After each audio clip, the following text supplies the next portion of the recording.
Hi guys, it's Michelle from NGI, and today on GeneBites I'm going to be talking a little bit about our HDL cholesterol.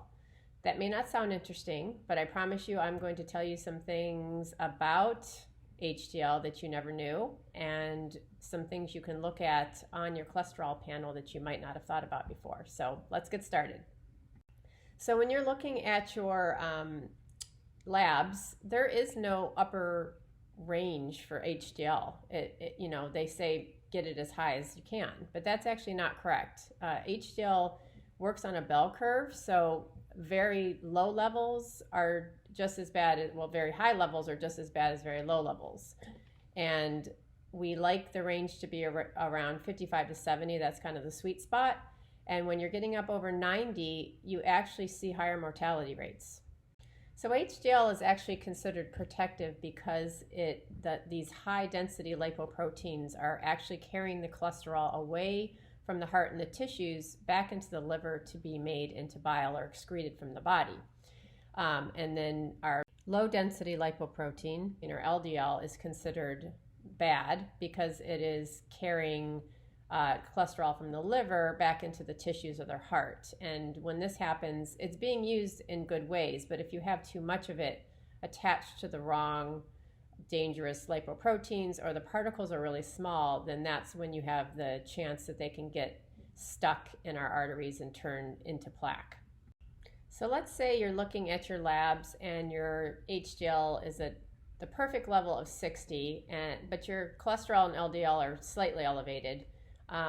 So you're told, oh, you're fine because you have high HDL and so you're protected, but not so fast. There is actually a gene, it's called CEP T, or cholesterol ester transferase protein, and the CEP T gene takes cholesterol esters from HDL.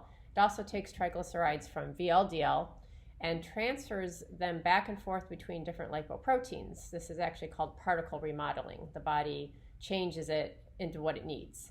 So this gene also regulates reverse cholesterol transport, which means it regulates the removal of excess cholesterol from the tissues to be moved back to the liver, which is why HDL is considered protective.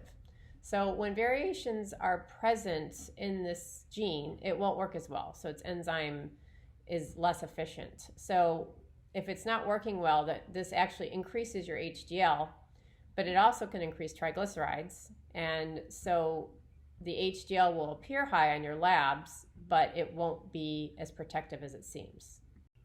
There was actually a drug called torcetrapib that was created to block the CETP enzyme. And they did this to raise HDL levels. And it did work because obviously the enzyme wasn't working as well.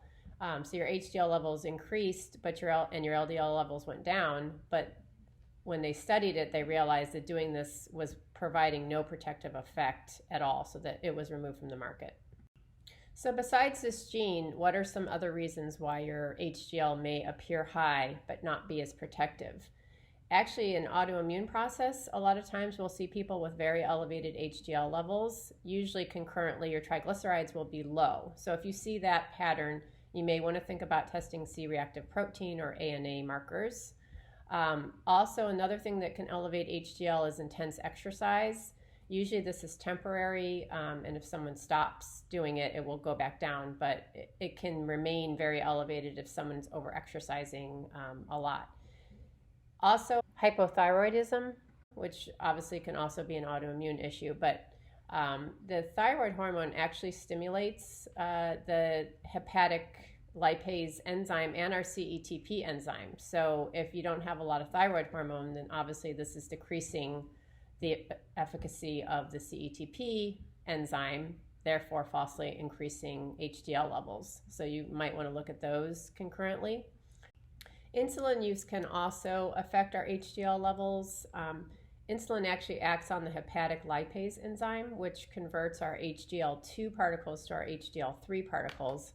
It also decreases our CETP activity.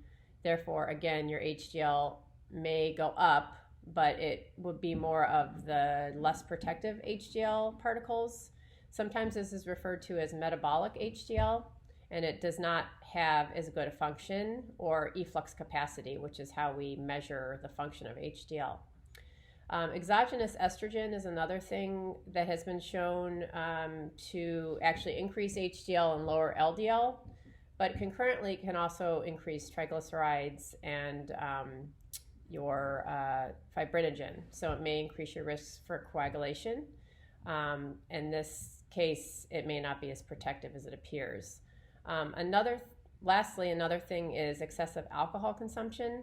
So alcohol can actually increase the rates of our ApoA1 and ApoA2, which is good, but usually when there's long-term alcohol consumption, we're also seeing liver function decrease, triglycerides go up, and so that increase in HDL is actually not as protective as it would seem.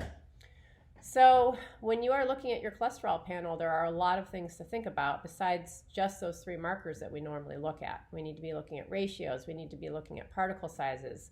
We need to be looking at outside factors that may be artificially changing levels. So if you want to dig deep into this, come see us to run the Cardio DX this month.